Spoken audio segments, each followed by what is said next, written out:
du troisième commerce criminel en importance après la drogue et les trafics d'armes.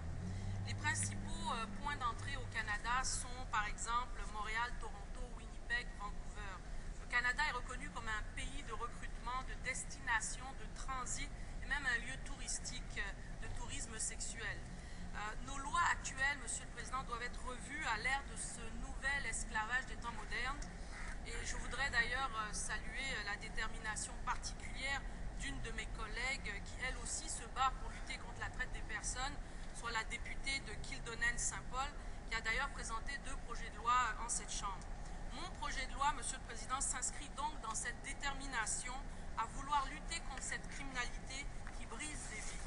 Alors le projet de loi vise, d'une part, des peines consécutives donc, pour les infractions liées à la traite de personnes et à la prostitution, donc pour avoir des peines plus sévères. D'autre part, il précise les dispositions se rattachant à la traite de personnes et à l'exploitation sexuelle. Il crée une présomption relative à l'exploitation d'une personne par une autre. Et finalement, il ajoute les infractions de proxénétisme et de traite de personnes à la liste des infractions visées par la confiscation des fruits de la criminalité. J'invite donc tous mes collègues à appuyer sans partisanerie ce projet de loi qui peut sauver des vies. Merci, Monsieur le Président.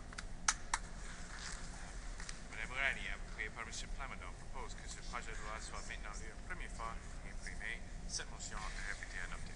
Je suis du première lecture de ce projet de loi.